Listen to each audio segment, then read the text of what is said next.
everybody up and welcome to the workshop, and if needed afterwards, a special call board meeting. Tonight we'll do the budget presentation. We have a quorum with 6 or 7 members present. Martinez is absent, so we want to thank all the trustees for taking their evening to come and serve the school district. I know we live in a great nation, and I know I lead the pledge off the workshop down here, but I think we need to just honor our servicemen and women in our great country with a pledge and prayer. So we'll start that. Our camera, if you don't mind, please.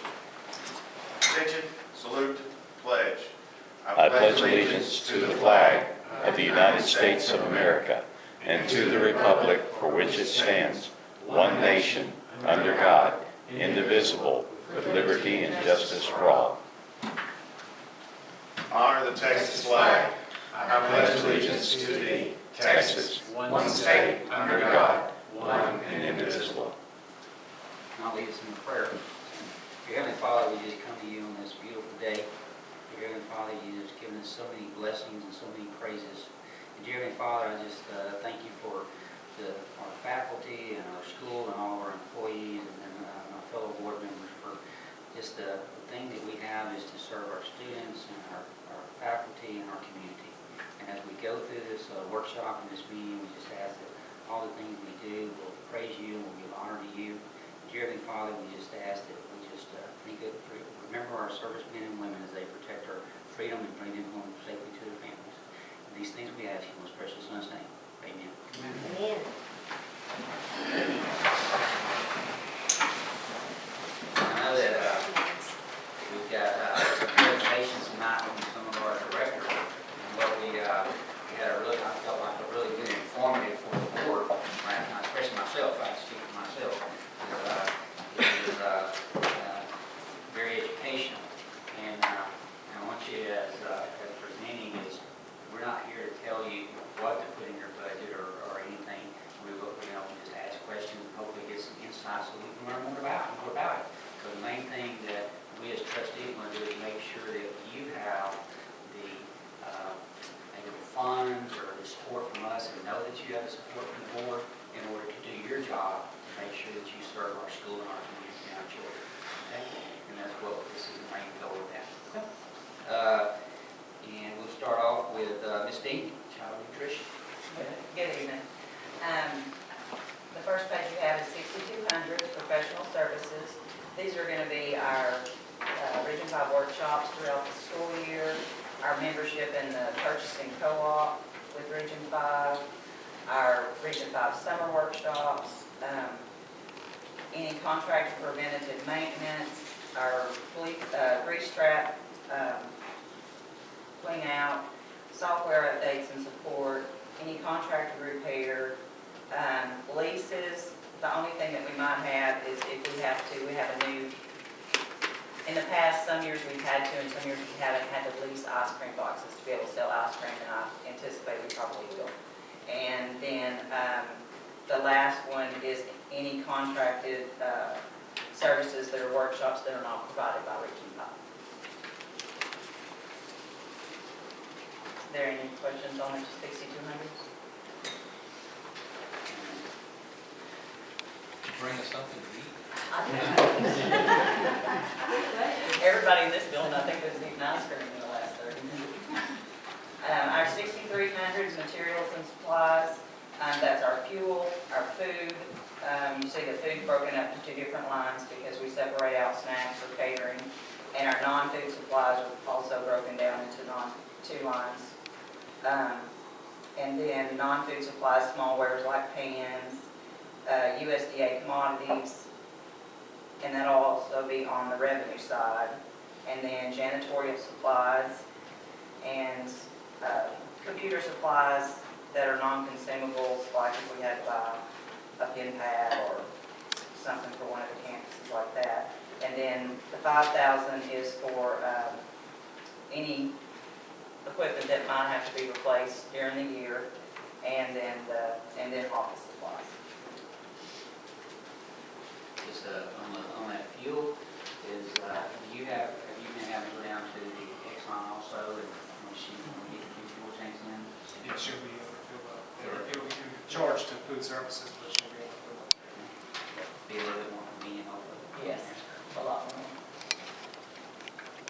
Okay, on the 6400s, this is miscellaneous operating and travel, employee travel, that's for professional development.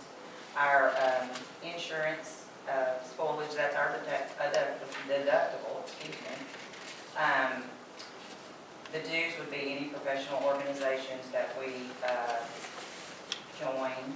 The next miscellaneous is our food handler certificates, and then we have uniforms, and then miscellaneous operating costs. We did online training or different things that aren't covered in anything else. So the box truck, is that something you're purchasing new, or? what? Yes, sir, on the 6600s, the capital assets,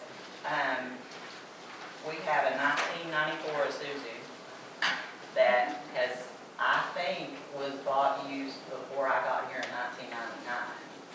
And we have repaired it and repaired it and repaired it, and it's running right now. But we've had some days that have been, oh goodness, how are we going to get the food out? Even rented a U-Haul for a time while it was getting the transmission put in. So we need it, and it's time, but also I'm in a situation with the state that I have over 3 months operating in my fund balance, so it's a good time for the district financially for me to do this. For the last 5 or 6 years, child nutrition's been completely self-sufficient. The district doesn't have to pay for any of this thing. She generates that in revenue, so she'll be buying, that's why she's buying the box truck and not transportation. And why we didn't look into a lease, because that wouldn't have accomplished what the state was wanting me to do. I know that I'd like to just commend you for, for serving the breakfast to all the children and things like that. That's a big thing for our district. We'll commend you for that. How many children eat it, or kind of average do you eat in that cafeteria? Well, we feed almost everybody at View and Parnell at breakfast time, because it's in the classroom. High school, it drops way off. I mean, they want to visit, they might not want to wait in line. Some of them are going off campus. I'm not sure how that's going to be this year, but there were some students that were taking other classes that they weren't even there, at high school. But we do pretty good. I mean, we prepare for about 1,500 to 1,800 lunches, and then we have a la carte. So. And my other comment is. And now it's all free, so that's neat, that we're going to be serving them all free again. And I know, just looking design, you doing the, for your employees, the different things that they learn, I guess, attending, we always hear about, the professional staff and teachers and things like that attending, but then you're seeing your staff also, so it's great. Yes, and the state they're required to have a certain amount of professional standards, continuing education each year, and thought that was a real good deal when that was implemented in the last few years. Any other questions? I always ask you if you have any questions of us. Thank you. Thank you. I have a question, but I don't think it's really budget related. Okay. The famous internet that you see all the time, and leftover food that has not been opened or handled, or, like sandwiches or snacks or whatever, are those just, do we throw all of that away? Well, it depends. Like if an orange comes back from the classroom, no, that doesn't go in the trash. Now, if somebody got one of our cool kits, which has a peanut butter sandwich in it, and if it's served at lunch and they eat part of that meal, then the rest of it, for sanitary reasons, yes, goes in the trash. And I've seen some of the stuff you're talking about. I'm not sure how they're managing it with health department regulations. That's what I'm wondering. I mean, I hate waste. I just don't, in an ambassadors meeting, this was discussed, and one of the parents said, I can see how it might be a benefit, but if you just put a cooler by the trash can, how do you know that kid hadn't licked that apple and then another kid comes and grabs that apple? You know, so I can just see there being some health department concerns. I know that we had talked about that, and Dr. Hudson was going to be looking to see how we could, utilize that. Well, what we had asked for, I believe what he had asked for was for whoever had brought it up in the ambassadors meeting to maybe find out some schools that were doing it that we could call, because I don't actually know anybody around here that's doing it. And they were gonna get back with him, and then we were gonna go from there, and I don't think that happened. And that was in policy update That's what it was. 113 that Yes, ma'am. you just approved about that, that program. And I believe it stated that the superintendent or designee would be responsible for implementing the program. I know yourself and John work closely together, so maybe when we get someone in, that maybe you can maybe still follow through with that. Because I know that, like you said, is a good service for families and their needs. Okay? Anything else? Thank you. Thank you. Ma'am. Next item is Ms. Adams, transportation. Yes, sir. We'll go with the 6,200 professional services. Line item, professional services, I've got 4,000, that's on the 6219. That's like for our drug and physicals. 6239 is our ESC, which is Region 5, that's 1,500. Contract maintenance repairs for the 6249 line. Contract maintenance repairs for SPED, which is, our special ed, that's 6249 as well.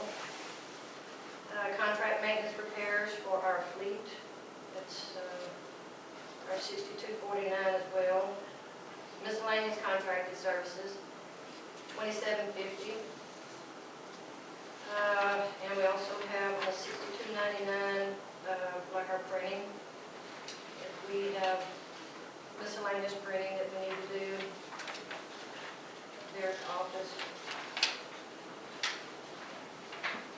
And that's our 6,200 there. Have you seen the repairs go down any since the waste vehicles began? Or is this mainly on buses? This is mainly on buses. Actually, really hadn't had time yet. We just, got the new white fleet in. We're hoping that it's gonna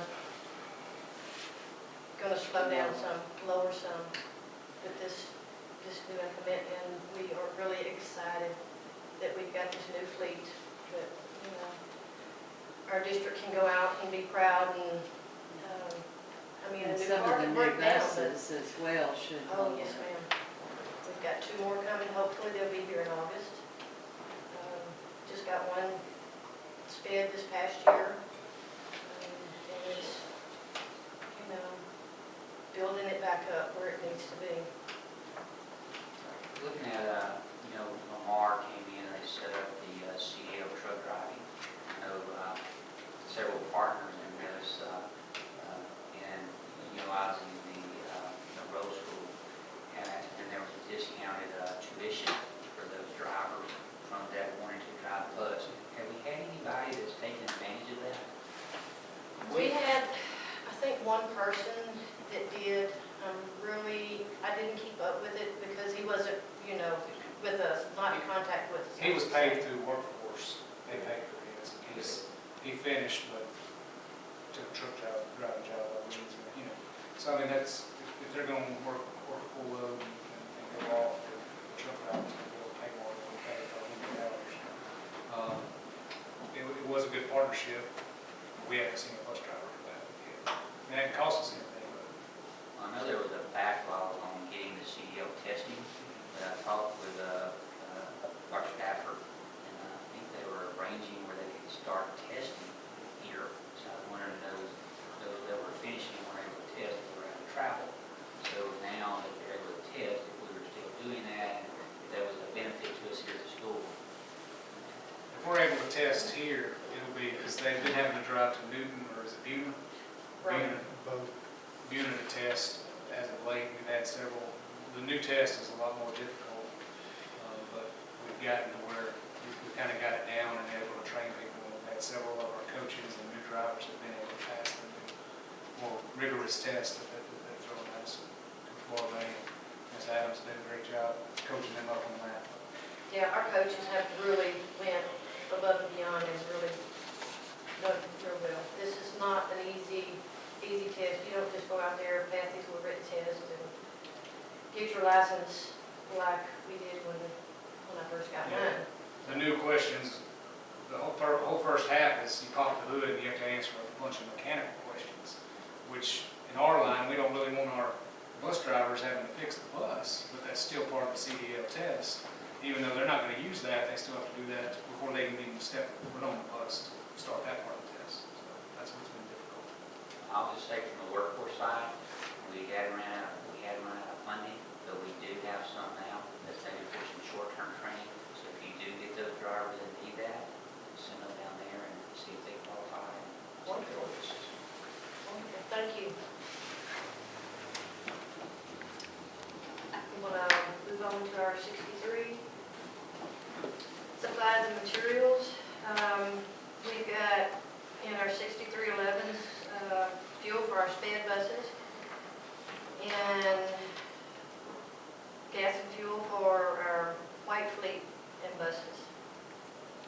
And with the 6319, supplies for parts, maintenance, and operations for our sped. Supplies, parts, maintenance, and operations for our buses and white fleet.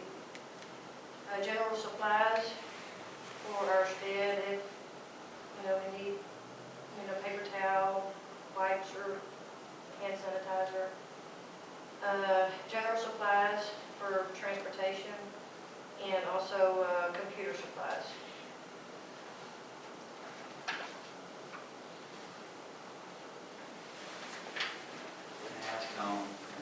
On the, I know we're doing the fuel tanks, which I Yes, hope sir. is great. Yes, sir. Yeah, Excited. What's the thought of, or the ETA on that? The tanks have been ordered. They should be in within the next couple of weeks, then they'll start construction. The fuel pumps that go along with the tanks have also been ordered. They just sent a final PO on that to order them today.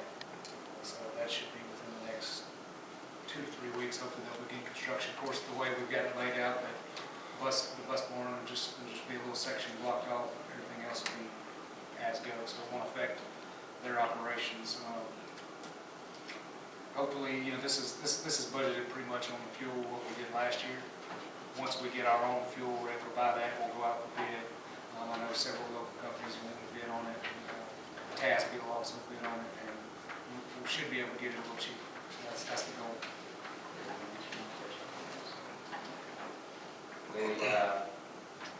My question I see on the website's got diesel mechanic posting, Yes, sir.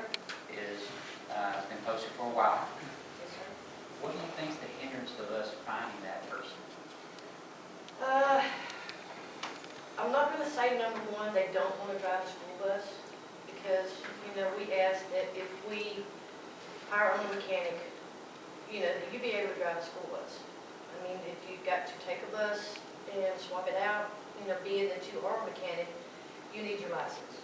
And that is one of the downfalls of trying to find somebody that will even say, okay, I will commit to getting that license, and,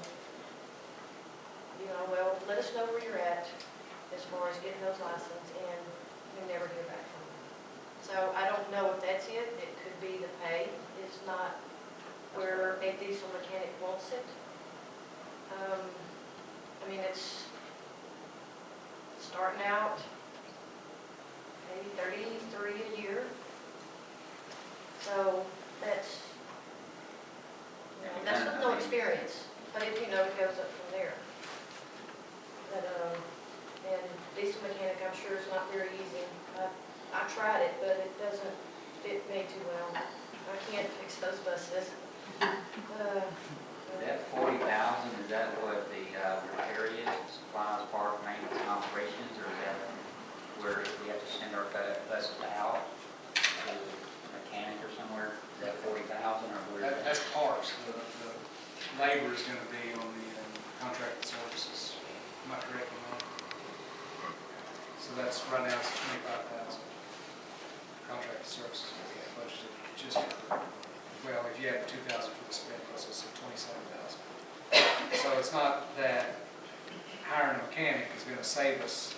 It actually will cost a little bit. It'd save on time and get buses back. So that's another thing. We'll look at it to make sure hiring a mechanic is going to at least be a wash, or close to a wash.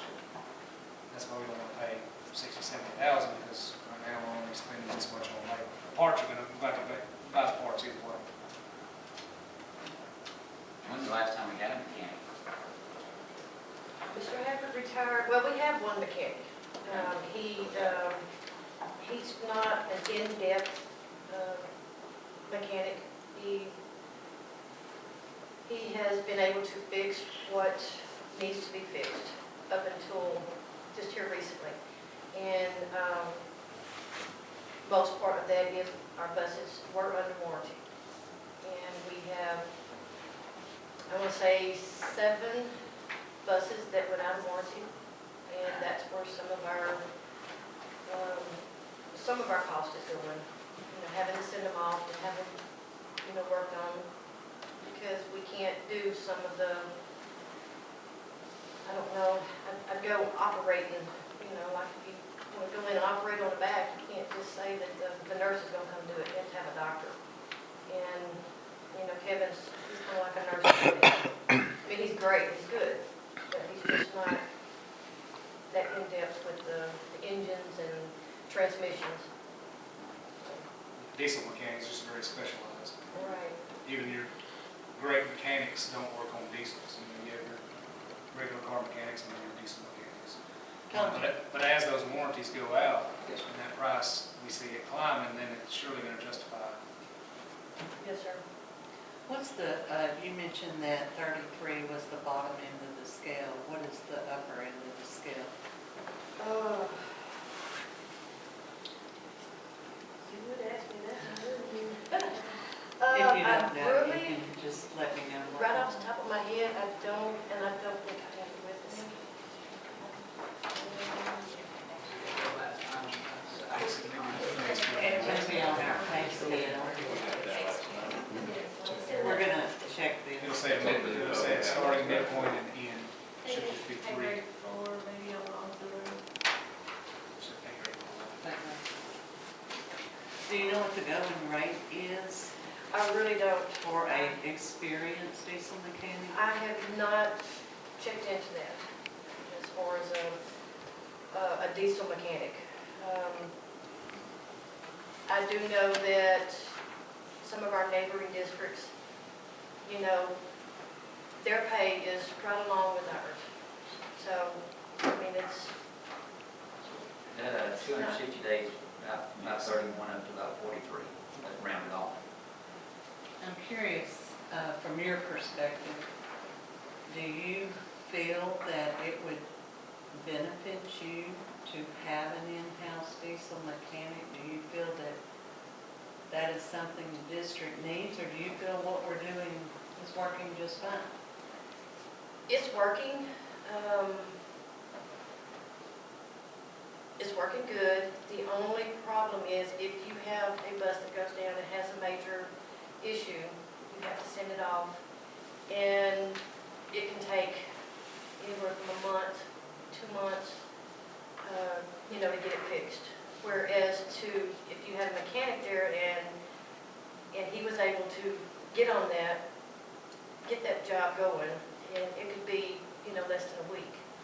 And with the number of buses we have, it's not every day that we need to send buses out of town, but when we do, we have been so short on buses before, and it's happened this past year, because we've had so many buses down that we had to double up on routes just to get our kids home in the evening.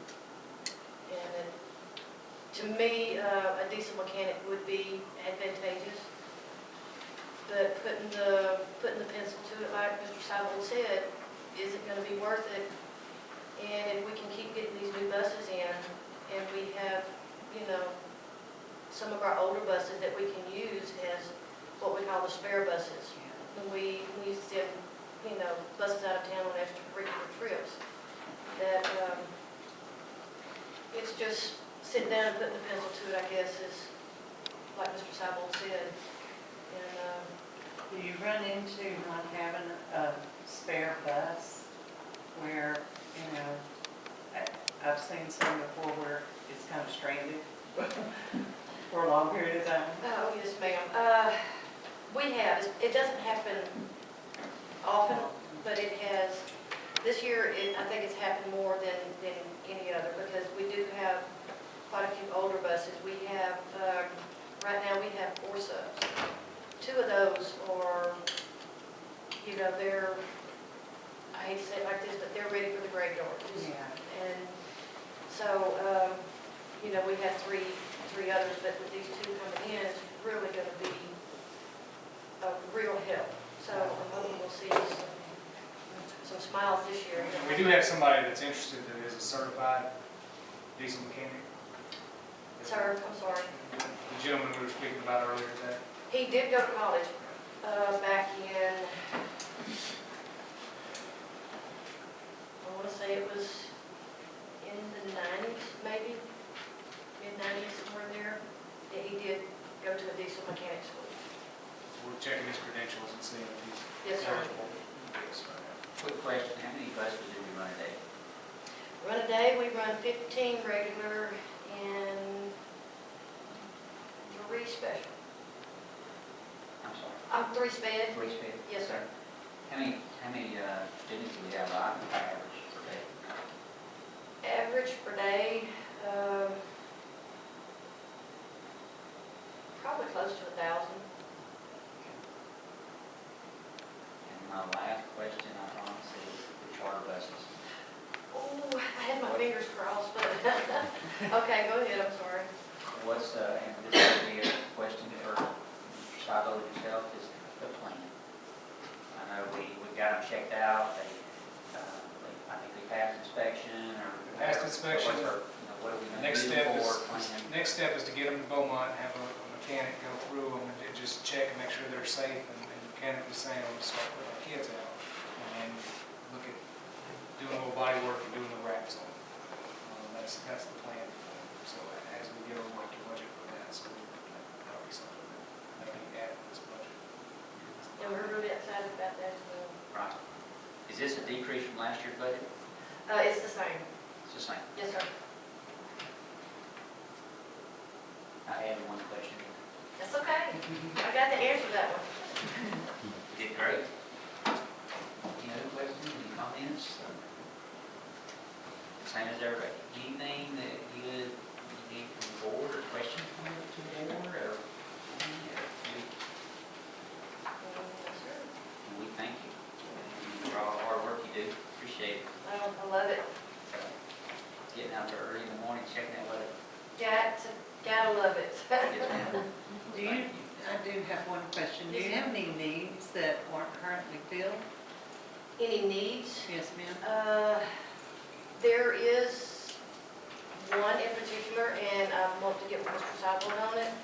I haven't had a chance to speak with him as of yet, but we do have some of our older buses that we still run on route, that the camera systems are not up to date, and was wanting to maybe get with him and Ms. Morton to maybe see if we could do something about maybe getting some newer camera systems for that. Other than that, that's... Have you got any prices on that? I do have some. In fact, when we went to conference this, here in June, I've got some guys there that were going to give me some quotes on some, and I've got some information that I've got it online. I don't have that information with me, but I do have it at the office. And I'm still waiting on a few quotes for that. And I thought of one.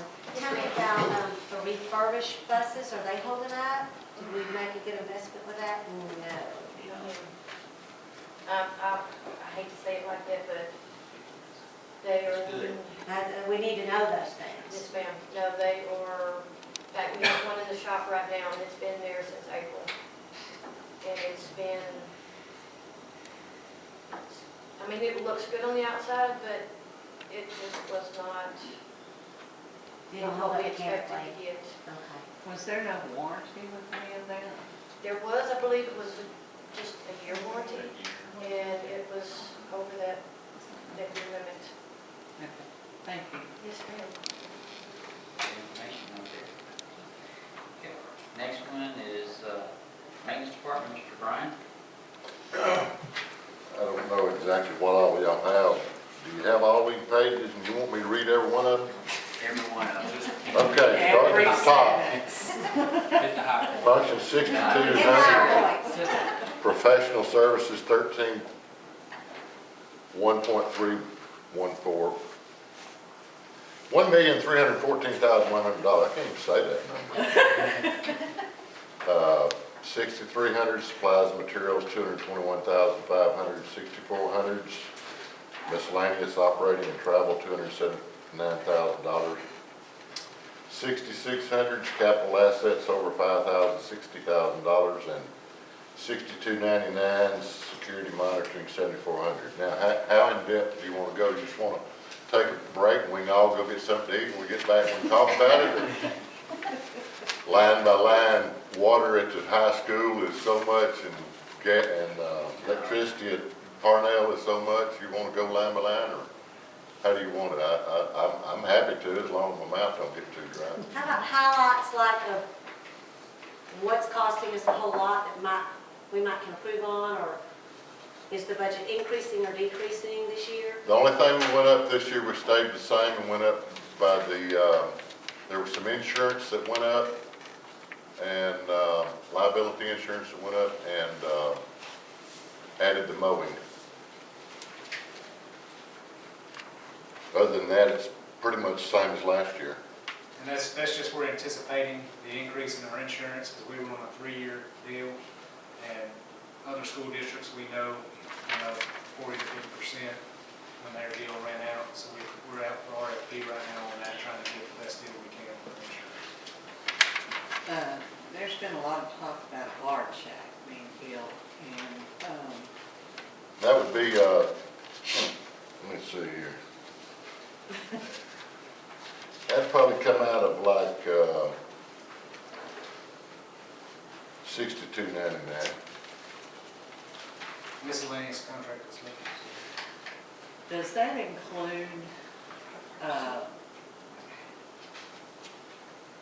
what is the guard shack for, and who is gonna man that guard shack? Is The this- guard shack is for someone to guard the gate going in behind Career Tech and look at the front of the building. As far as who's gonna man it, I have not a clue.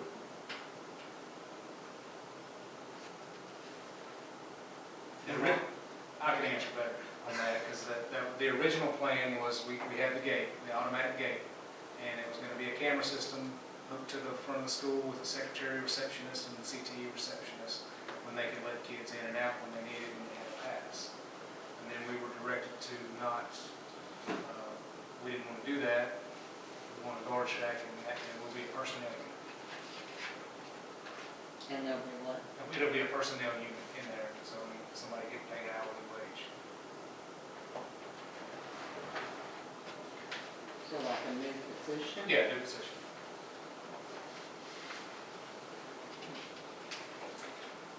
But the original plan was to do a camera system with automatic gate. Clear. Let me ask you, Ronnie, is that you have the custodians also in your budget, right? And Yes, sir. they fall under there. How are we doing, I guess, the number of the staff? Do we have what we need in order to? No, It's sir. usually by square footage. How are we doing here? If you look at national standards, we're way short on staff. When you say way short, do you have a specific? Over one per campus. I haven't looked looked at it like when Dr. Hudson first came, when Dr. Scusa first came, we'd talk about it and try to rectify it, and couldn't quite justify hiring anybody. So we never did. It's kind of like our ground situation before. We were just, it had just been slashed by the years, and we were so short-handed. Kind of short-handed on custodians. You want to fix it? So are you saying we're short We can't- I four mean, that would be up custodians? to- Sir, ma'am? For maintenance. Are you saying four? Is that what One you're per saying, we're campus. short? The last time I actually looked at it, figuring it out per square foot, it was more like 6, like 1.5 per campus. But we juggle them around and trying to make do, and then, I really don't want to bring it up, but we've been having to send one over to the Learning Center, part-time, from the high school. So it's, custodians are understaffed. And once we get to the lines, that ought to be a split cost, shared cost. I think with the higher education, maybe, be something to think about, on that side, so. What about your maintenance people? How are you, I've seen where, when I was looking at the salary schedule, it has HVAC, electrical, are you staffed in that area? Yes. You We do, we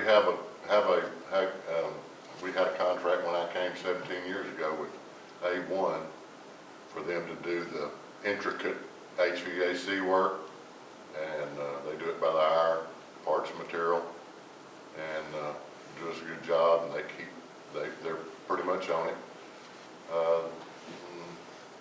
There might be certain occasions where we have to wait a day before they'll come out, but that's the busy times of year. Like in a month, when all the teachers come back and Ideal Impact cuts the air conditioners back on, it's going to be A&E. So, but it's that way every year. So when is the last time we did a facilities, facilities replacement plan? You know, to show what our needs were. I know TAS, we did one 2014, 2014, 5 years. And then Ideal Impact kind of did one on just our HVAC, and then we've got the one. That's working on now. They're working on one now. Through TRA that we Yeah. got, through TRA with Gallagher. And we meet with them, and I got them to add, the request in there. And August 1st, have a meeting with them to go over the facility study. Another thing, I mean, I think that it would be a tremendous asset to the board, is what are those, because you're going to have your emergency things, but, you know, what do we need to replace on that, you know, is surprised Mr. Well, Powers that jumped one- in. that I one- was gonna say, I've just been sitting here, As- because he Go knows ahead. what, I've. As an example, the one in 2014 said we ought to replace Parnell and junior high roofs. Well, it said all Within the next- 4 roofs by Yeah. 2017. Yeah, What's it, yeah. But Parnell costs, ma'am, but Parnell costs your, it needs it. I mean, air conditioners, you need replaced. Well, that gets back to that definition of need. Do I wait till it dies and then I need to replace it, or do I try to replace it right before it dies? You know, it's one of those deals the standard is if it gets 15 years old, you ought to look at replacing it. And we've got some out there that are over 20. And that goes to the rollover that we talked about.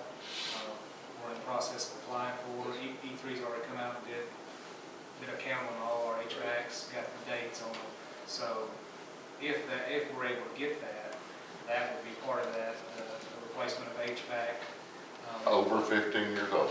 15, and the lighting, replacing lighting, and hopefully, you know, fingers crossed on the roof, it's got to be proved to be energy efficient to fall in that category of those. Just to give you an example of the numbers though, there are 5 big units on the Career Tech building, and they're all over 20 years old. That's high school. Parnell's probably got 3 big ones, and then each classroom has its own. There's probably in the neighborhood of 40, and probably half of those are in excess of 15 years old. That's what campus.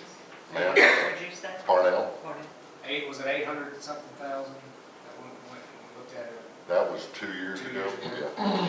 And some of those have been replaced, but.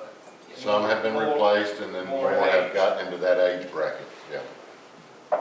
We updated that for this latest TASB study. I just don't, like Donna says, Donna left? Like Donna said, I don't have that information with me.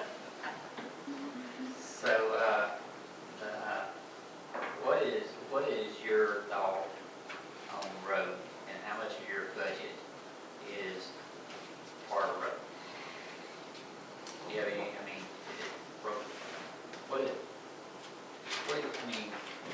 think we gotta use it for storage, how much? Didn't we come up with a number on that here a couple months ago, how much we spent on it? And what was the year?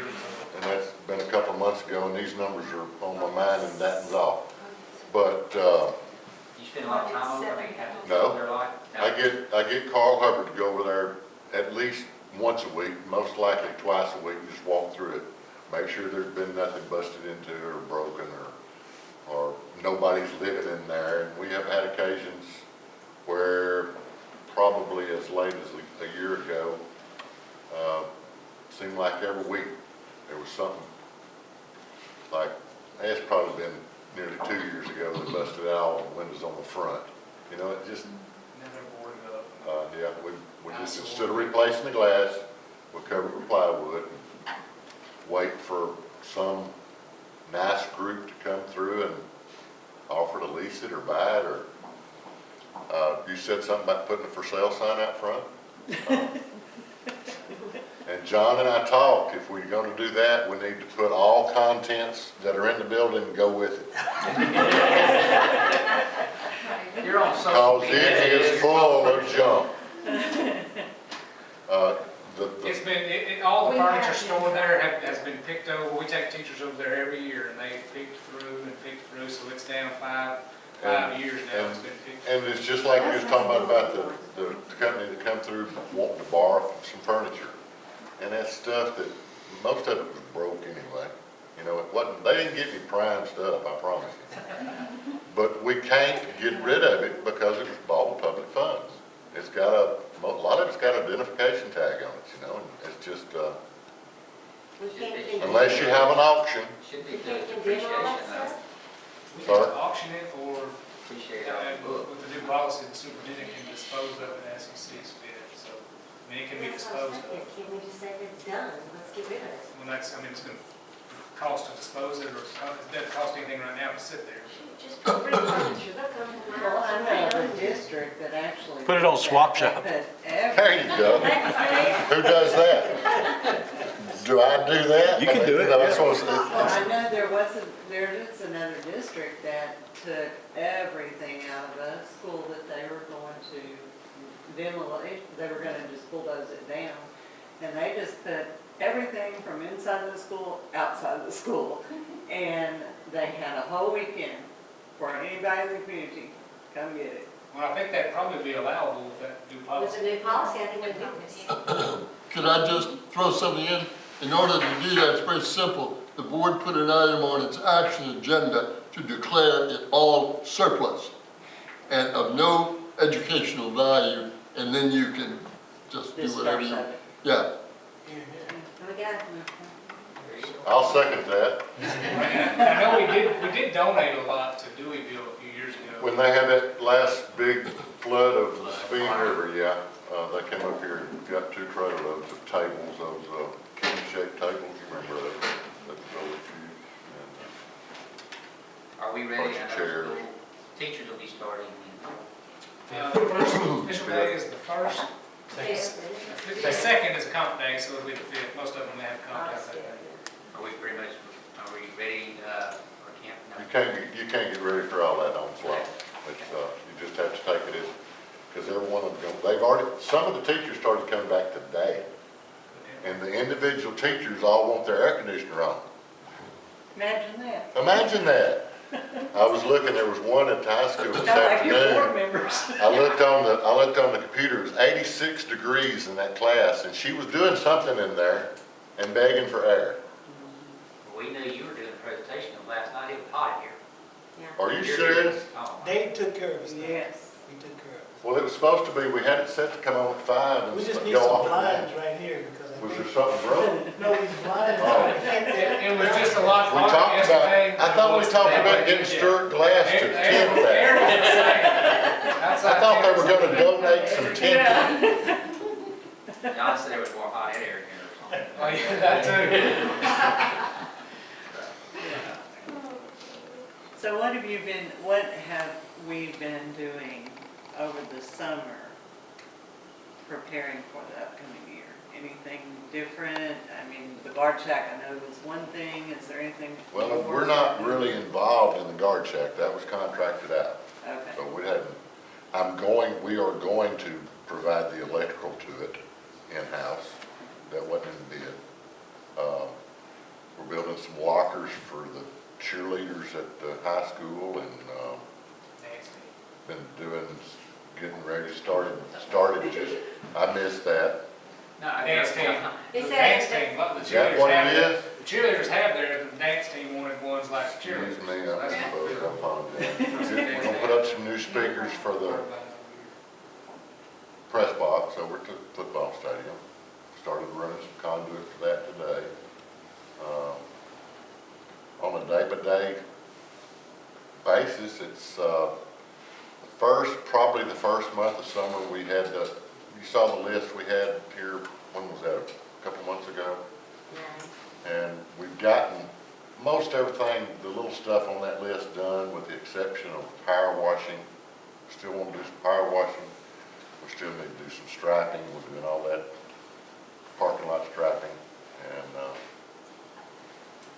dug out the painter last week, and of course it had not been cleaned properly last time it was used, and we had to order a kit for it, and always something. But, So you feel like you're gonna be ready? oh You've yeah, got, oh yeah, your list is. sure, yeah, Well, no we're problem. ready. He's ready for the teachers. You're asking them to hurry Still up? got a little demo to do on some playground stuff and preparing for the. I forgot about that, that's still coming up, and we'll be doing, after they get through with that, then we're gonna fill in the extra spots with the cootie cushion where that they're not doing it.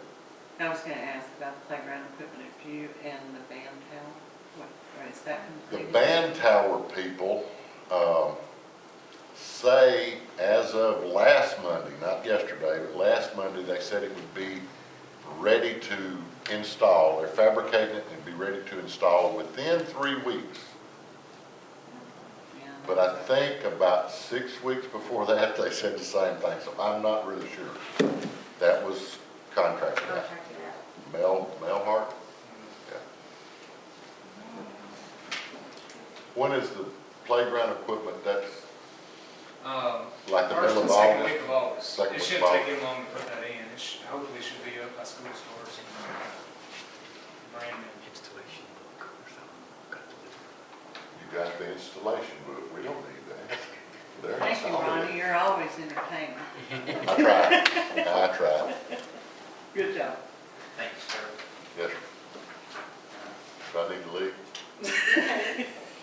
You're welcome to stay. I did not say. That's your choice. Stay in here, Coach Harvey. Coach Harvey, athletics. Yes, sir. Athletically, our budget is divided up between function 36, function 52. Page at the end kind of gives you the overall budget number. Our athletic budget covers 19 sports, I would say somewhere around 700 kids. Budget-wise, 36 is going to cover equipment, it's going to cover officials, it's going to cover travel, meals, entry fees, Those are all 36. 52, anytime we host an event, either it be junior high, high school, it doesn't matter. If we host an event, we have to have security by UIL. That is 52, that's what comes out of that line. The last thing that we cover is insurance, and that is a large number of our budget. But in retrospect, that's kind of how it's broken down. If you want to look through, you can ask me anything you'd like to.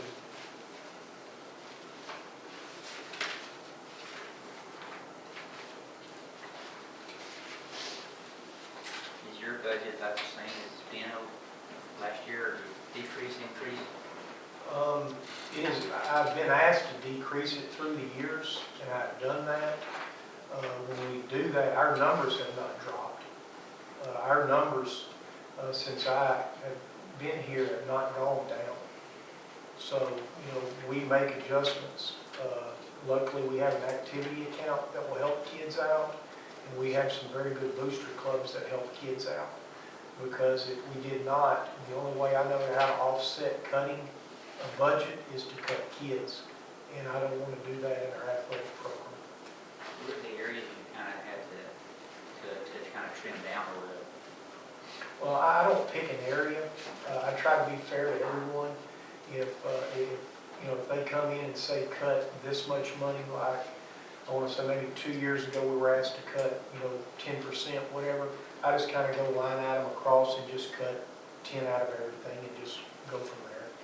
I don't try to pick something that's more important than anything else.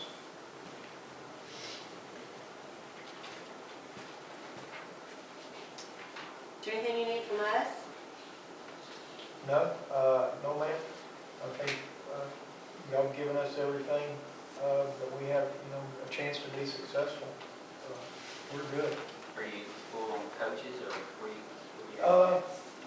No, I mean, we're not, athletics is a direct reflection of the school itself. If we're short teachers, then we're going to be short coaches.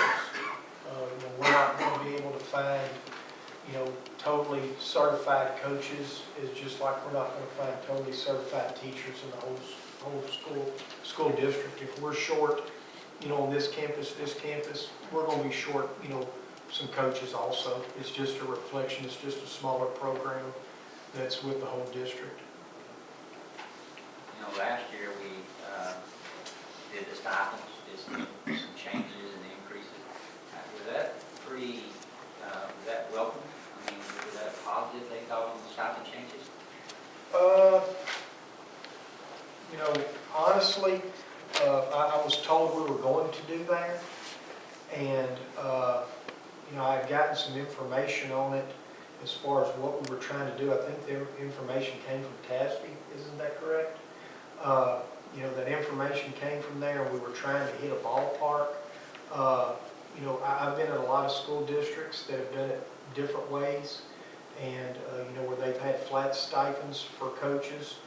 I've been places where they've had days for coaches. I've been places where they didn't have stipends and it was all days, for people. So, it's here or there. I mean, it is what it is. We're in it for kids, money's, so we work more than probably what's on paper, I can promise you that.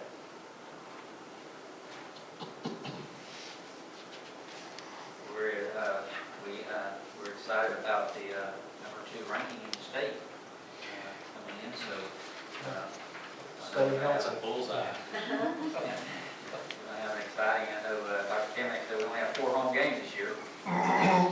Yeah, we were talking about that. We're holding off on ordering footballs till September 1. We've got enough to get us through the first 2 ball games, but we're playing a few more games on grass. Last year we played, I think, maybe 8 on turf. Balls don't get worn out as much. Well, this year we'll play some on grass, so we'll end up, and I know we're going to end up being in some rain and stuff, so we'll have to kind of wait, and we're going to end up getting a few more balls just to kind of prepare for that. But How do you, we talked use of the complex and how well it's done and things of having, do you feel like, I'm sure you had input on the rental fees? Are we pretty competitive with other districts and things, or? Well, I mean, I think there's two ways to look at it. I mean, you can either look at it as you want to make money, or you can look at it as you want people to use your facility and you want people to come to your town. And I think when we first got our facilities, we were probably higher than a lot of people, but we were just one of not very many that had great facilities. Well, as soon as, when you're going to keep up with the Joneses, as we say, Hudson ISD was not going to let us be the only one. West Orange was not going to be that, if Jasper has it, well, then we're going to get it. Well, as more people get quality facilities, if you want people to come, we really more or less lowered our fees to making it more reasonable. And I'm saying if we want people to come to our town and see our town and use our facilities, we have to make it affordable. And I think we've done that. Through the year, we kind of lowered them to make it very reasonable that people want to come here. And I know the adjustment we made on the baseball and softball is going to be, I think that's huge for us. Well, I know it's tough on, for y'all in football, we usually go deep in the playoffs, and they're playing, and they want to play the same amount we're playing, and it makes it tough for us to have personnel and things like that there, so. Well, we'll host the first Thursday of opening season, we will host a game here. I think Overton and Evadale, we will host on that Thursday night, and I was just talking today about trying to get workers lined up, but normally it's hard. If we are playing on Friday, we will host Thursday, we will host Saturday, we will host any day we can. We do the same for soccer, we'll do the same for baseball, softball. If we are not playing, we will host. And we just want people the opportunity to come see our facilities and be in our town. And then the other one that we talked about is, when you hear the community, is replacement of turf. And what's we looking good, turf looking good, and things, I know it from. I was just at coaching school yesterday, and I talked to there's supposed to be a little company that can come in and they vacuum your pellets up and kind of run the carpet, and then after they do that, they shuffle the pellets back down where it looks exactly like it did when they laid them the first time. Then they come in and they comb through it and kind of go through there. And it was not very expensive. Our carpet, football-wise, our carpet is in really good shape. It's in really good shape because we're not in one spot, because we're constantly moving. Soccer's constantly moving. Baseball and softball, I've spoke to Mr. Sabo, when it comes time to replace our carpet in, I don't know how many years, but at some point we're going to have to replace it. Realistically, what I see us having to do is really just replace the infield on both fields, because the outfield, there's no sense in replacing an outfield that really has not been run on except maybe by one person every 3,000 steps. The infield is worn, but I'm saying you could really go through when it comes time, really evaluate, and you just replace the brown on both those fields. And it would be I think you could do it very, very reasonably. But football and the outfield on those fields, they don't compact it, and it's not a place where you go over and over, you don't step, and you're not in one spot all the time. And you got you and Ronnie both is probably the thing you hear the most is about our accessible, how do we get to the softball, baseball complexes, things like that, is sometime maybe any idea to kind of maybe think about it, how do we, and then when it rains, it's just terrible, Yes. is anything that, because I know even some out-of-towners said getting down to see their grandchildren, things like that. Any thoughts on how we could resolve that? Or, I know I'm putting you on the the spot, but anything that, because we're looking at budgets and things like that, so we want to make sure, A lot of asphalt. a lot of asphalt. I mean, I've sat with a couple of superintendents, and I mean, I don't make those decisions. I mean, you know, if we were to make a asphalt field where the band field is, you know, we'd have to go back and paint that area because they want to use it, or, you know, they have free reins to the turf field. It's just not as hot, and I think they want to use it where they're putting the tower. But, you know, that's a whole lot of money, and I don't make those decisions. So, you know, if y'all. You hear a lot of it, you know, at the AD on that side. Well, I mean, we do have, you know, people that call, and we'll try to work with them the best we can. But I mean, the facilities are set up like they are. You know what I'm saying? If y'all would like to improve, you know, wherever, I'm with you all the way. If you want to keep them like they are, I'm with you all the way. We did get a price a while back on paving the road by the new CTE and the parking lot, small handicap parking lot in between the softball and baseball, and around 100. Is that, am I in the ballpark? I just can't remember. I really just don't remember that number. It's just priorities. Yes, sir. I was just kind of, I know Coach is out there a lot. So I go back to, and this is for, I'm not sure who, but I'm sure not Coach, but, so we got the guard shack. So where that's at, you know, is that going to be for games, is what we're planning No, to that's- have security there? That is for the fencing project at the high school, you know, for safety. Okay. We want to keep that locked down. But at the high school, you have so many kids leave and go and come for co-op, things like that. In order to gate that off, somebody has to be there with an automatic plan to begin with, has to be there to let those kids in and out. I mean, somebody can't run from the front and open that. So that's, the idea is secure the whole high school. Once that gate's locked, it's secure. But if they keep all the other gates locked, and like we've spoken about before, the idea is to, and it'll help with truancy, you know, kids at high school. Try to leave, you know, they don't want to leave school and they And can't. vandalism back there, I mean, And they're, keep it locked up, less people are able to drive back there. Right. Did we look into like on their little IDs, they have a pass code, you know, where the barcode, and they will scan it in, scan it out? Yeah, I mean, that could be a possibility. And it seems like that'd be more cost effective than a new employee sitting in who will sit in that little bitty guard shack. It's little. It's going to be climatized and air conditioner, It'll have an air conditioner. heater, and. Since they have those. Yes, yes, sir. Thank you, sir. Anything you need from us, Coach? No, y'all are doing a good job. So we will be in Jerry's world, getting, I'll order some stickers with the date. We'll have on the back of our helmets for a little motivation. Thank you. Thank you, sir. They just asked me. He just said, Ms. please. Y'all Y'all have a great day. Thank y'all. Thank you. Doing them all.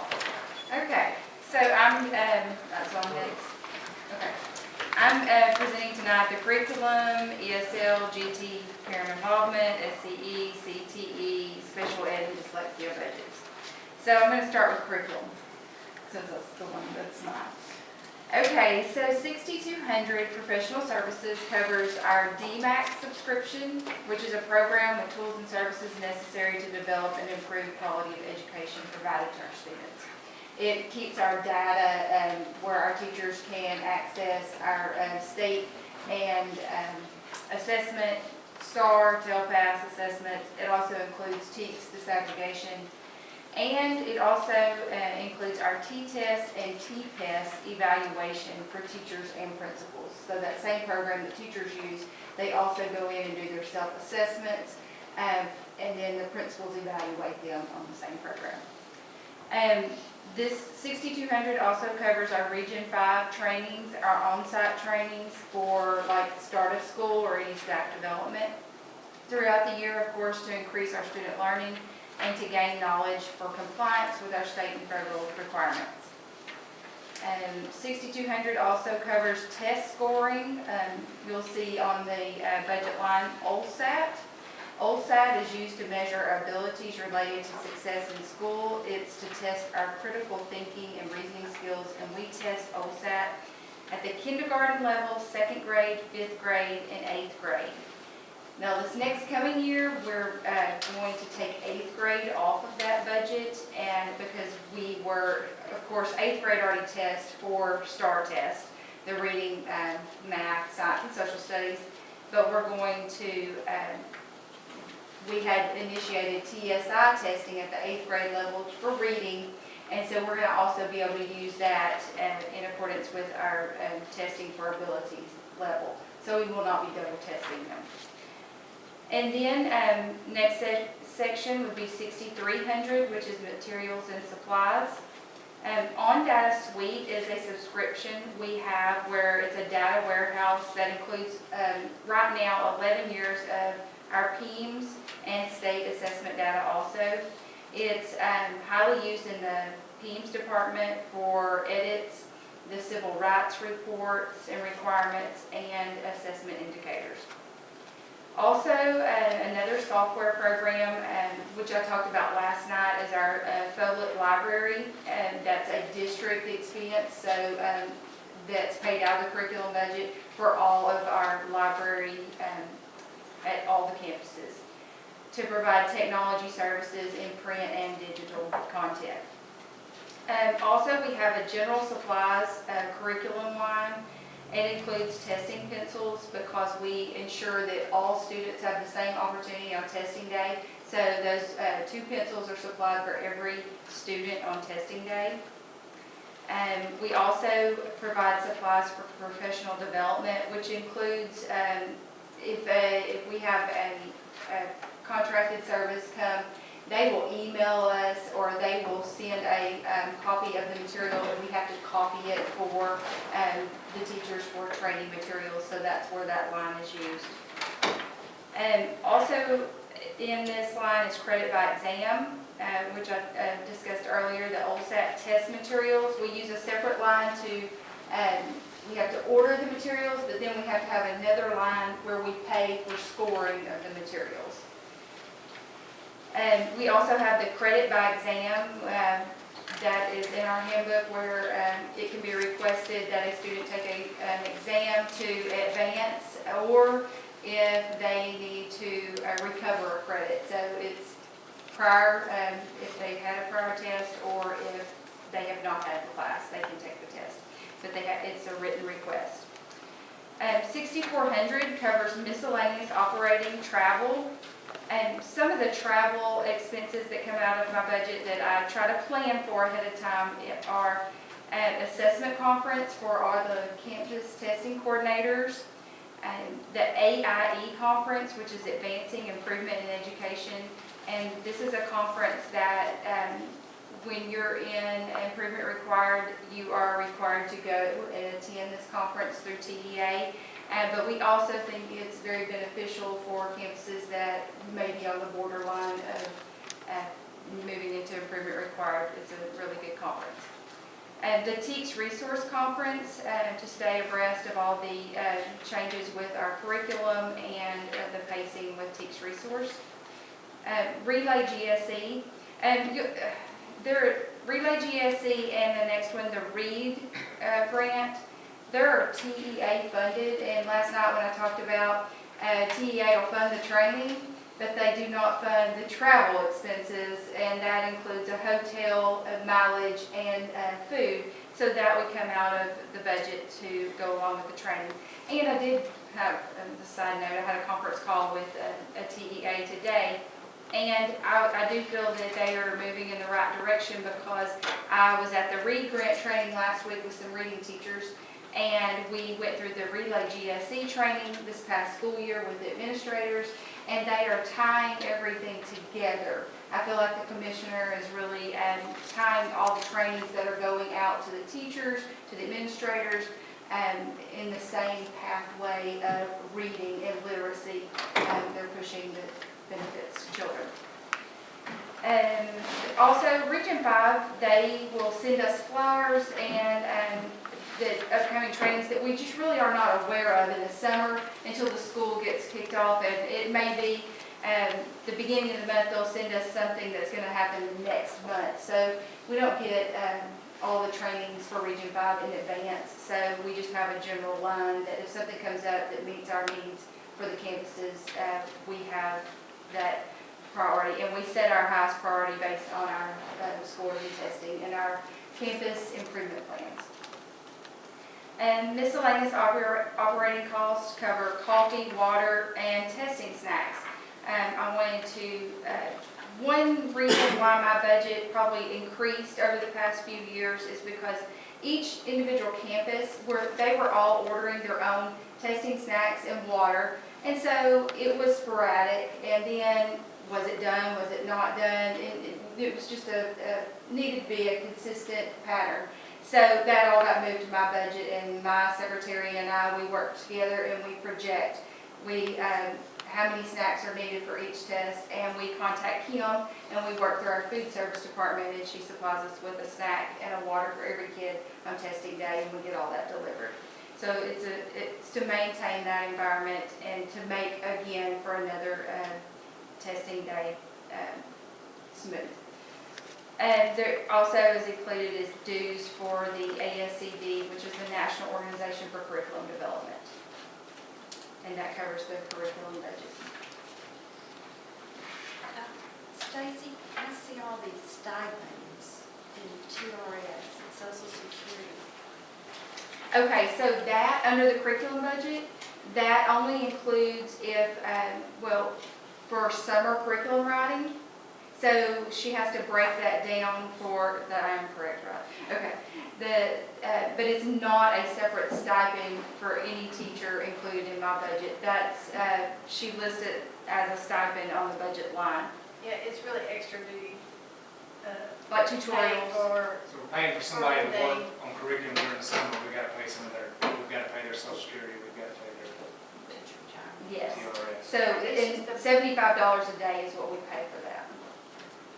because that's something that we don't budget over here, and so it comes out of our budget. So when you pay a stipend, you have all these benefits that are attached to it, and so those are the lines, and it's for the, like the Medicare and teacher retirement. So is that our teachers that are Yes, working ma'am. summers? Oh, yes, yes. In fact, all of the curriculum writing has been held at my office this year. In fact, we had 3 different rooms one day because they call and they schedule it with my secretary, and they get a certificate, and technologies provide us with laptops where they can access their shared drives and everything this summer. And we have utilized some exchange days, of course, because it's built in the calendar, so they have been able to utilize that. But if they go over the 5 days is where this curriculum writing that we pay them. That was a good question. Because originally we did have some, but it still wasn't paid out of stipends. When we had department chairs and things like that, that was not paid. We budget for that in the district budget. Yeah, that's not paid here. That's what I was surprised to see. Yeah, that's just something extra that they do for the curriculum, so that they could all, each campus could work on. In fact, to organize myself, I have that on the side. 15 extra days. What'd you say? It just seems to me, of course, those are not good days.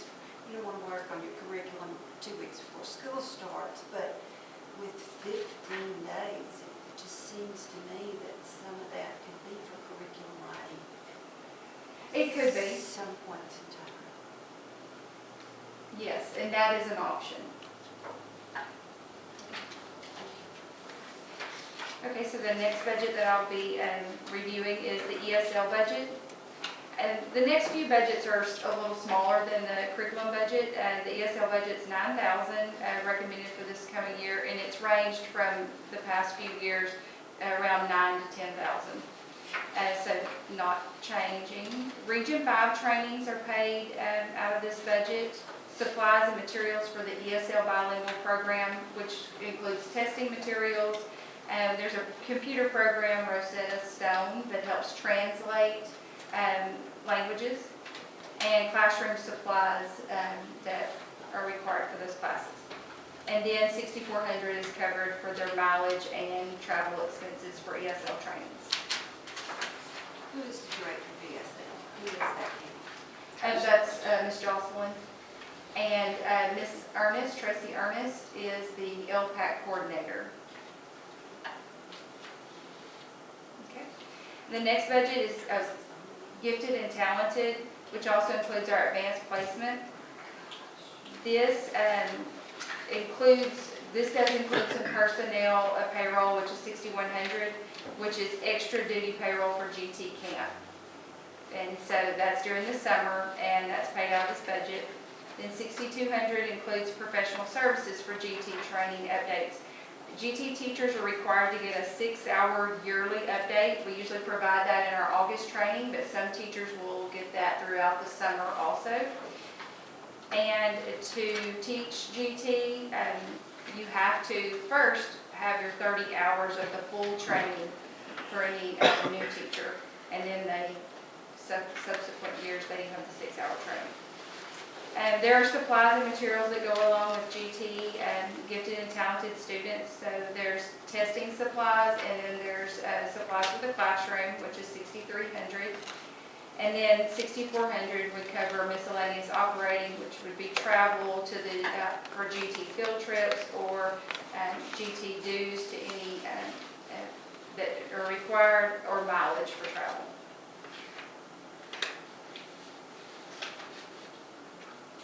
What grade level do we do GT testing We do it in every grade level. in? That's okay. It starts at kindergarten, but yes. Late in the year at kindergarten, and the rest of them are early in the year, middle of the year in kindergarten, and the rest of them are near the end. We're actually under the identification percentage right now with the state. How many teachers did get up for that extra duty pay for summer school? For GT summer school, Yes, ma'am. and we had 2 teachers at the secondary level and 2 at the elementary, so only 4. And the secondary was 5th grade through 12th grade, and they did half of the grade level in the morning, half in the afternoon. And then the elementary was the same, as divided the grade levels. Okay. And parental involvement or community engagement budget, it has increased, or the recommended is increased to $14,000 from $6,000. And this includes our spotlight night and our community event supplies. So it's only covered $6,300 and $6,400, so supplies and materials, and then operating and travel, which would be for spotlight night, community event, food.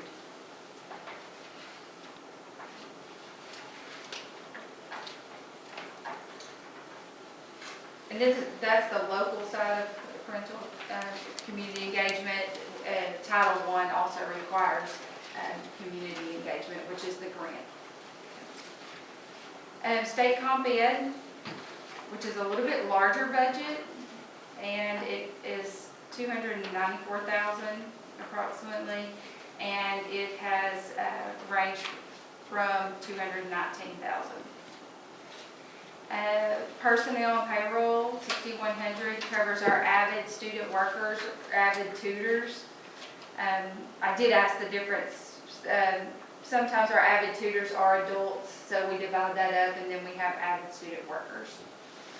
$6,200 would cover our juvenile probation, our more professional development. Some programs that we have in the district are also covered through this budget, so our larger programs, which is our NWEA MAP program, it's our universal screener, where we test 3 times a year, beginning, middle, and end. Our plan for learning software, which our principals and our district level uses for our campus improvement and district improvement planning. Discovery Education Program, and our Edgenuity Credit Recovery Program. Supplies and materials, We purchased Scantrons for our DMAC local assessment, so our students are able to practice bubbling to get ready for our STAR state assessments. We also purchased batteries for calculators and calculators. Students start receiving calculators from the district at the 8th grade level. And so all of our 8th grade classes and then our high school classes check out calculators. And they have to have batteries. We also have general supplies. Achieve 3000 is paid out of this budget. Dyslexia supplies, Avid contract supplies, and graduation supplies. Our Avid just graduated their first class last year, right? When did they? I think it was the year before. Yeah, 2018. Yeah, we've graduated 2 classes now. Mhm, yeah. So 18 was our first year. Yes, And then yes. 19 our second. So have we tracked those students? How many we have graduate, how many enter college? Kind of what's our, I think it's a great program. How many are successful after they graduate, yes. I mean, what was it, kind of our at-risk percentage? Because that's what that story, right, is kind of, our at-risk students. Well, our at-risk number is different than our ECD number, but I can find out that for you too. Thank you. Successful after graduation. Okay? Yes, and actually, this week they're at the Avid Conference. Parnell teachers and high school teachers and junior high teachers, they went to Dallas this year and I went with them. Is that growing? Very intense training and Is all it growing, the number of students that are in Avid? Yes, yes. This past year, I believe, 6th grade did not make, but this coming year, I've already heard about the interviews that they've had. In fact, as a parent, my son came home in 5th grade, he was like, I want to be in that program, and I want to fill out this application. So and I told Miss Jensen and the crew that went over there, I was like, whatever y'all did at Parnell, you have students that want to be involved in the program. And so I feel like, and they've already selected, she said it just brought tears to her eyes, some of the stories that the kids brought up in their interviews, and it's an exciting program for them, yes. Okay, some more trainings would be the Dyslexia Conference, the 504 Conference, Avid Summer Institute, Counselor Training, ACIT Conference, Region 5 Compliance Training, and visiting exemplar campuses, and Avid Field Trips. And these are conferences that really boost our teacher knowledge and our compliance and our requirements. We learn how to stay abreast of all the new innovative ways to help students. Okay, and the CTE budget, which is approximately $99,000, ranging from $90,000 to $99,000. And this is the CTE local budget, which is different from the CTE Perkins grant. These are all local. So professional services, $6,200. It's contracted maintenance for CTE, ESC, which is Region 5, and professional development training for CTE teachers. And then the $6,300 and $6,400. $6,300 is general supplies, which is broken down for each department, and that which covers the auto tech, building trades, ag science, FFA, child development, culinary arts, welding, health science, business information system, marketing, criminal justice, print tech, graphic design, horticulture, fashion design, professional communication, which is speech, and also includes marketing and advisory supplies. And we're grateful in our CTE department to offer all of these great clusters of classes. Then, I'm sorry. that's okay. I was just going to ask, and this may be, so the grants that we got, I know like the dual credit CT program, we're getting $189,000 for that cybersecurity. How, I guess, that is purchasing everything except the computer, right? I think what we said the other night, computers and software. The grant, they used it to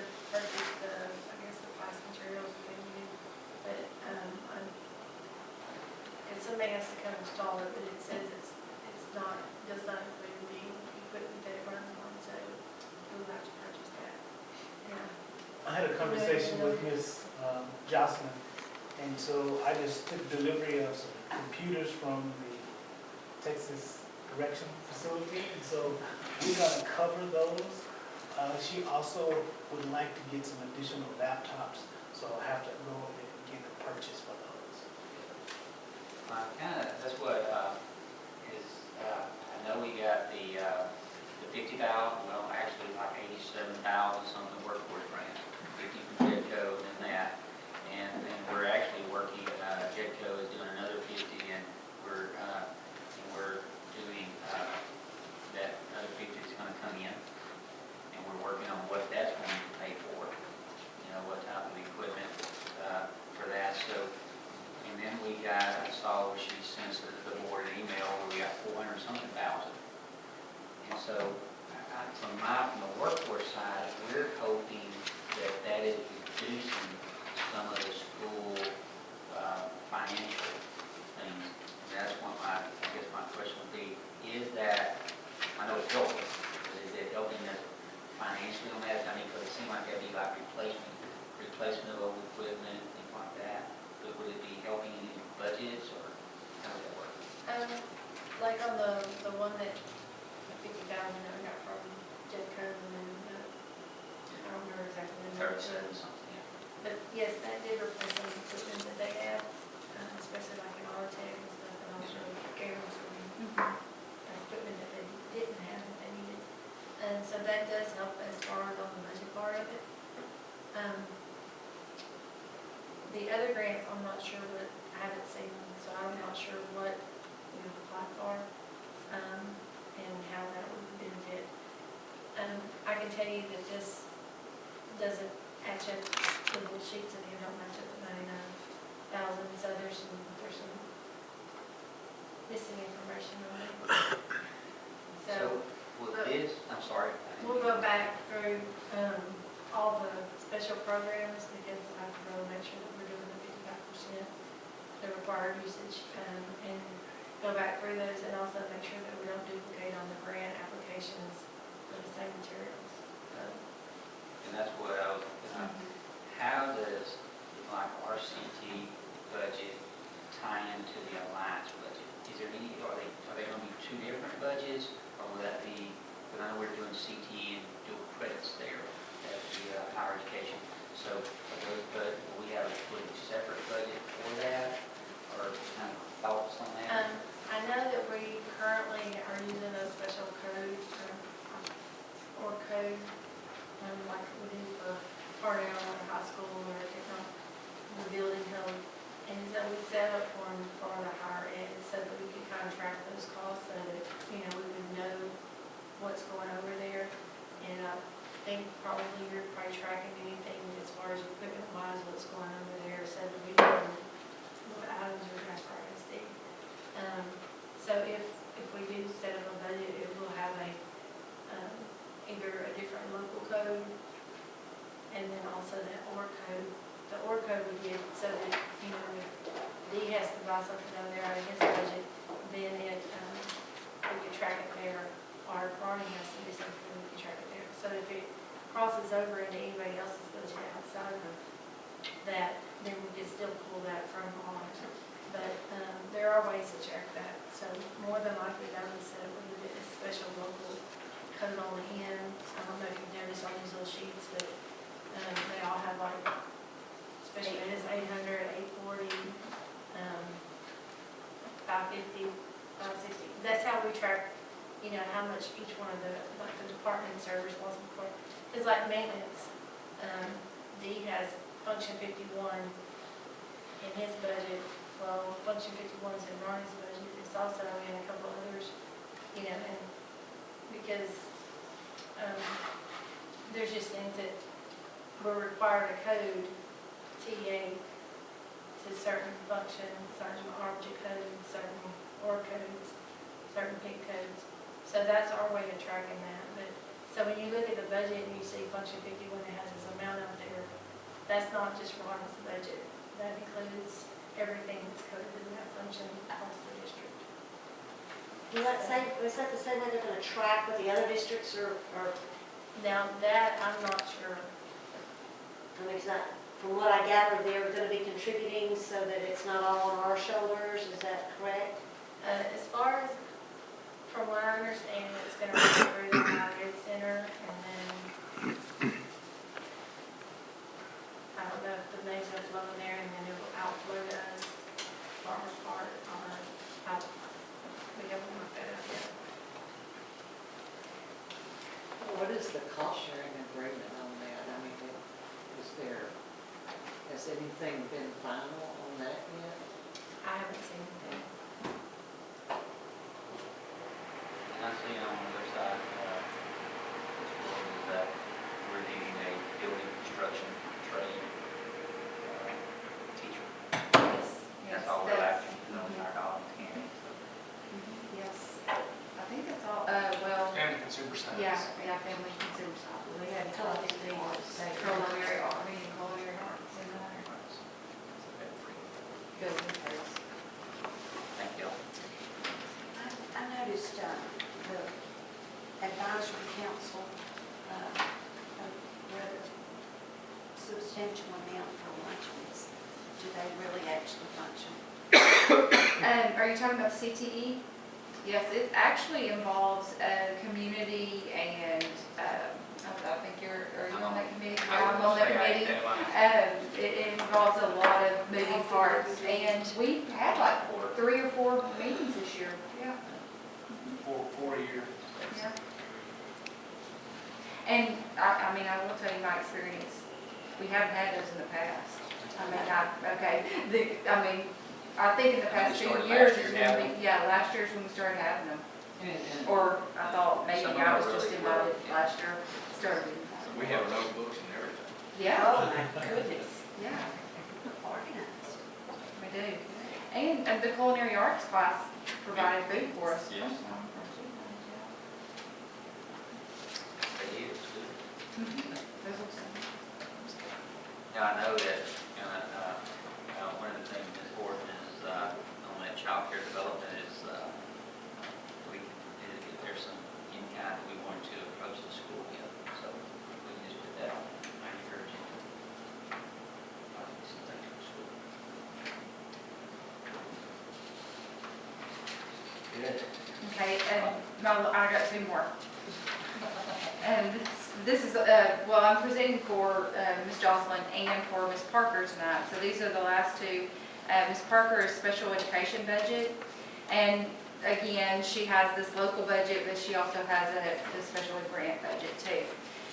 But it's same number, 6,200, 6,300, and 6,400. So her professional services would include occupational and physical therapy, contracted services for each campus, our visual impairment services, then also includes our professional development for special education teachers, directors, our diagnosticians, law conference that includes the discipline for students with special needs. We send our administrators from the campuses, and also there's a call service for legal questions that may arise that we need assistance with.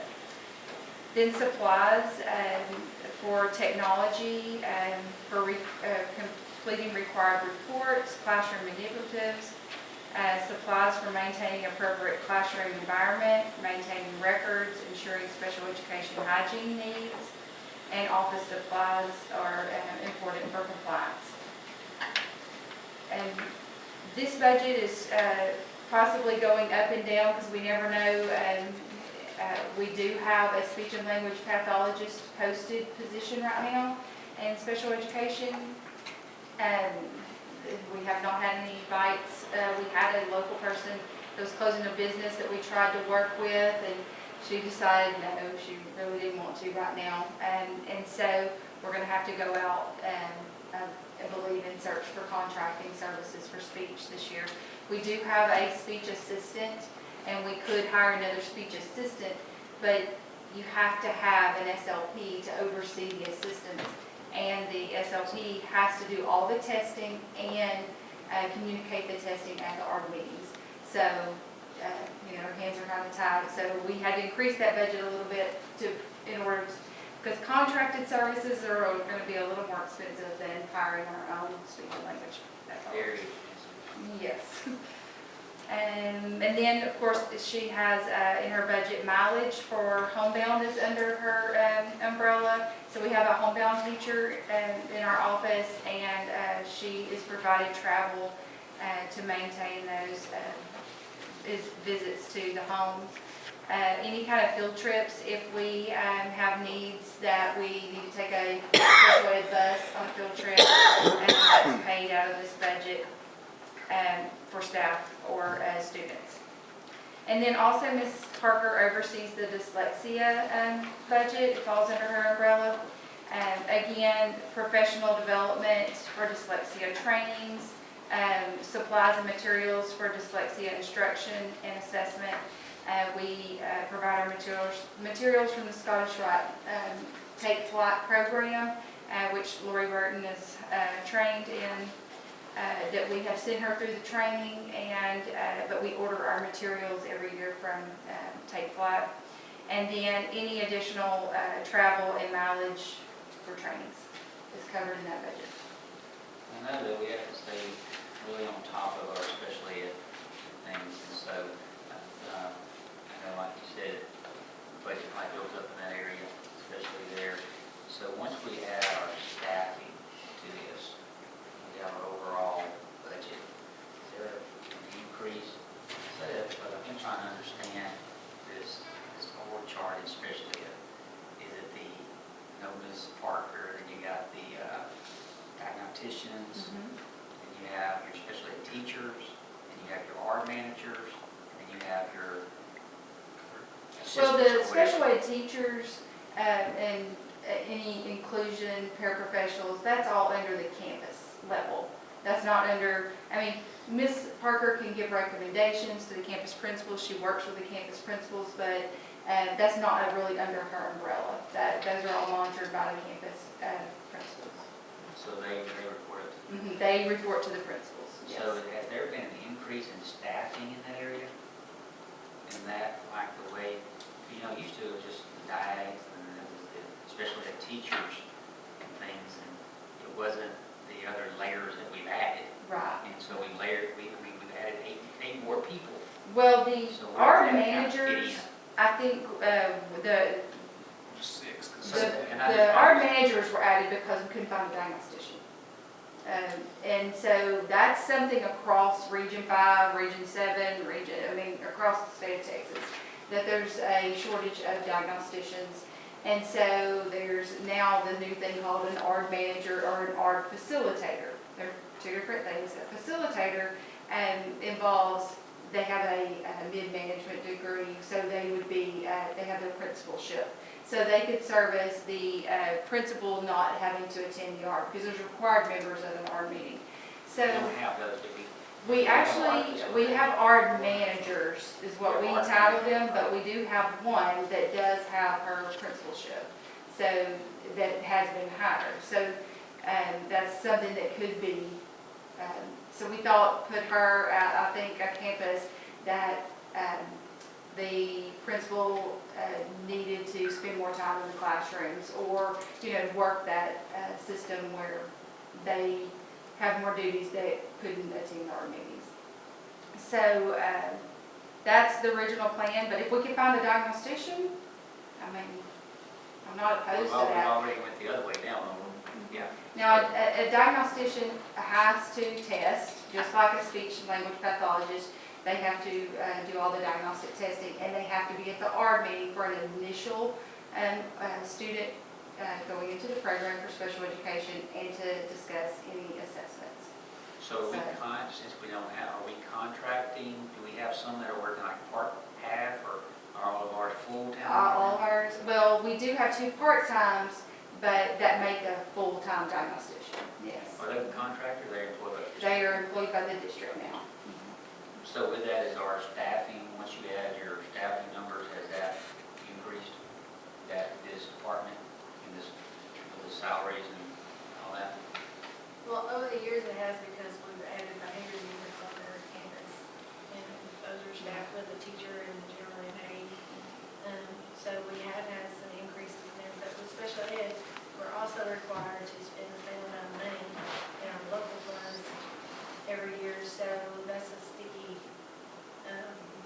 flip to slide right there. Uh, But, so a lot of the positions are paid out of federal as opposed to, the state and local money. So as of right now, I know we were gonna try to move some of those R managers and pay for them out of the grant, and some of the other positions. We can't pay for the clerical, but we did put in for a diet and an R manager on the application this time we submitted in, so that maybe we could, move some of those cost over to the federal grant.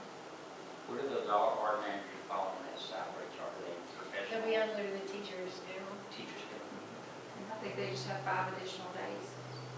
10. 10, that's all I was thinking, 5 before and 5 after. How many diacs do we have now? Diacs. We have, well, if we include the 2 part-times as a 1, we have 3.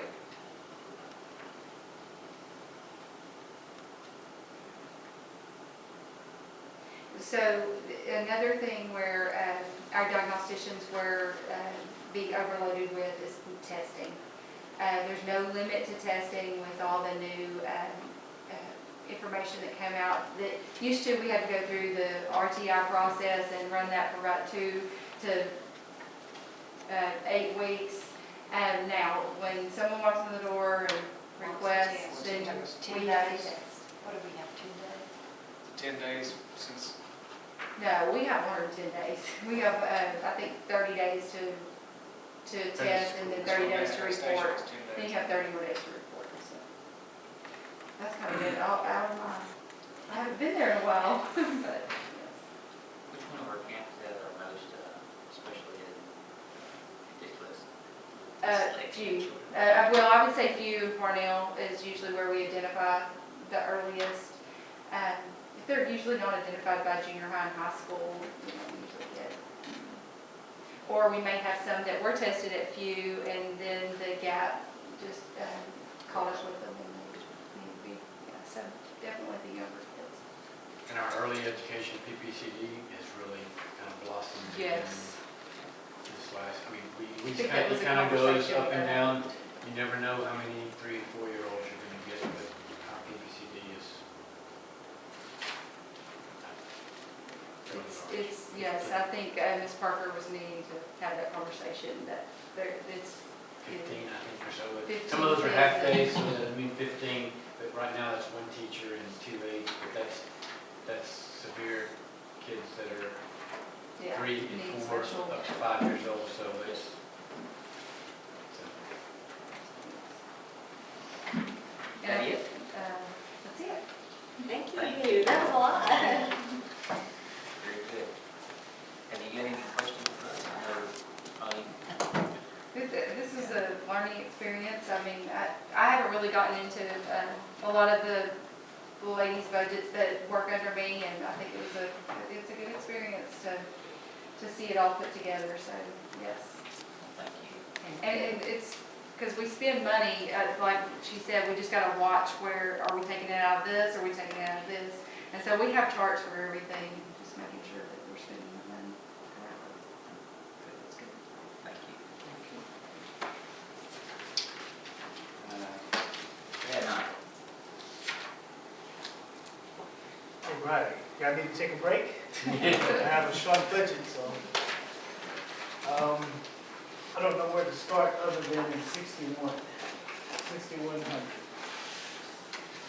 I know that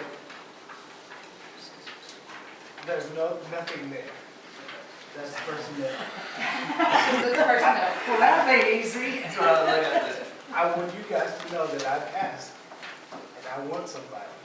I want more people, because you've heard the conversations where technology, we want technology. Technology is time consuming, and when you have a limited number of staff, you sometimes overwork those staff. So, we'll move on to 6200. So how many staff you got? I have 3 campus technicians. I have 4 campuses, but I have 3 campus technicians.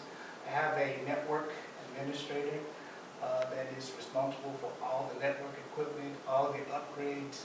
So a junior network person would be ideal. What we do is we have cross-training Wednesdays. We have some people who are trying to cross-train, who are trying to learn about the network, but their campuses keep them very busy. And you got it open, I saw, for an administrative assistant, or maybe. Yes, my secretary is going into the classroom, and so we congratulate her for moving up and moving over. Don't lie, you were mad.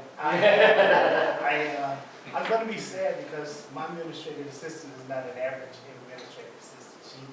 She's degreed, she has a master's degree, so she is outstanding. She could have did this tonight. Ms. Carol Paul.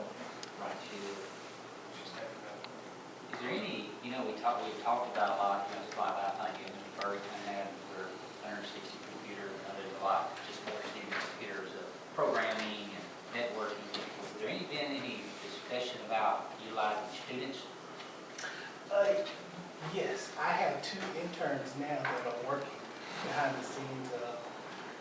They are doing an outstanding job, but they're just summer interns. You and I discussed how Livingston is doing it and how they are pretty much growing their own.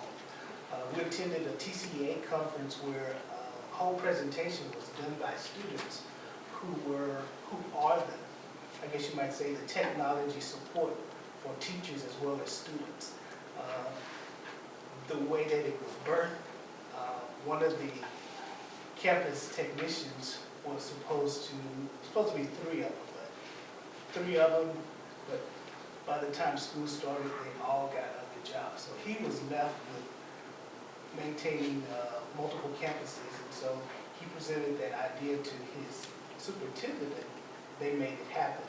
So I have looked into options like that, and that is something that we could probably develop and work through CTE to implement. Do those summer interns, they are students, or They are our college students. or they're our students? Our students. High school.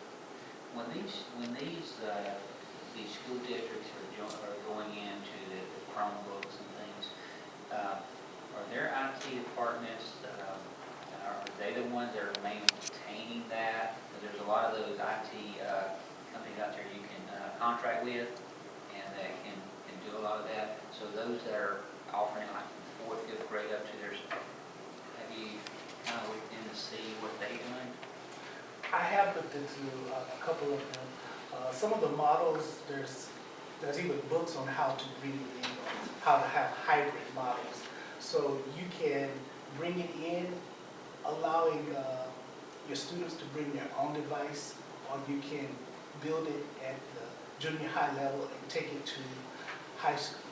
One of the districts that I've been in contact with is Bullard. And Bullard is a fairly wealthy school district, and they have a program where students at freshman year get a MacBook, and they take that MacBook all the way through to graduation. And so upon graduation, they have the opportunity to purchase it. Otherwise, they will recycle it and use it at a different campus. So there's many models that could work. It's just a matter of funding. That word bond could be utilized.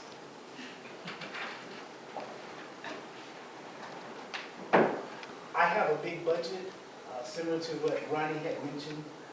If there's something that you want me to highlight, I'm willing to, or if you want me to go line by line, I'm also willing to go through to get you familiar with some of the things that we support and are paying for out of our budget.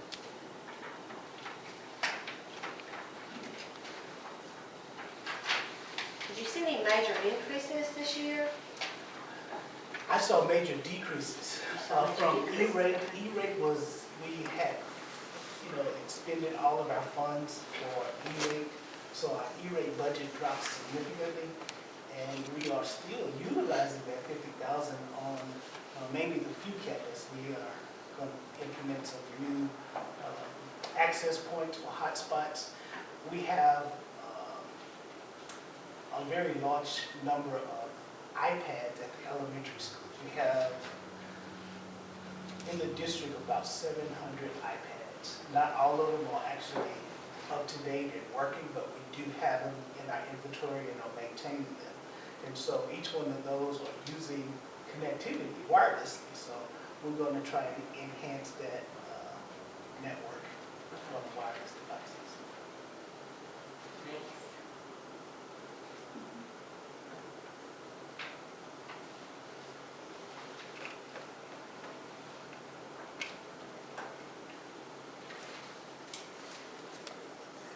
Maybe looking at that last page on furniture and equipment, Yes, sir.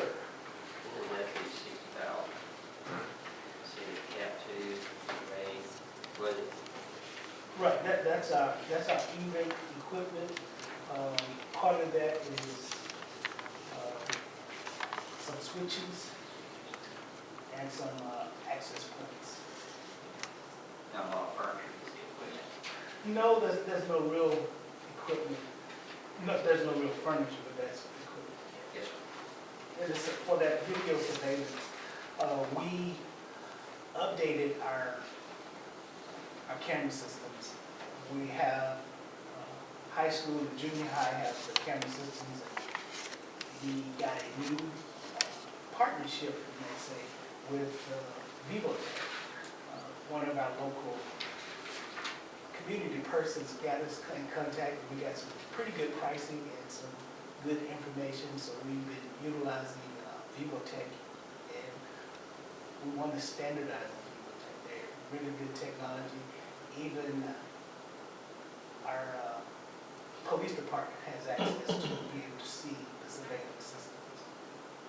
In an emergency situation, they can, we've worked it out with them where they can have access in case something's happening in the building, they can look at certain So areas. there can be immediate action instead of waiting like, oh, we gotta go back and look at the film 2 hours later or whatever. Yeah, and Okay. the newer cameras are working, they will go up there in the old system. Good deal. So what's your, that cybersecurity class? Is, how involved are you in being that and the, I am not involved in that on the front end. I'm kind of on the back end where I'm working with Ms. Bailey to make sure she has everything she needs. LIT provided us some equipment. I won't say it's in the best condition, but they provided us some equipment. And we're going to leverage that in that surveillance class. so Cybersecurity. when you look at our region and the districts in this area, if you were rating us compared to them, a scale of 0 to 10, where would we fall? Well, you know, I come from the Austin area. But I'm saying here. Here, I'm saying here. the districts that I'm familiar with, LCM, they're our sister school, they are a Microsoft district. So when we have trouble, they share knowledge with us. If I had to rank us from a scale of 1 to 10, I would probably put us about a 6. 6. Thank you. Any more questions? Thank you. Thank you, sir. Thank you. Great job. One thing I wanted to say is that I want to thank my boss. She really helped everybody here. She has all this juggling in her head, and so she made it easy for us to present to you.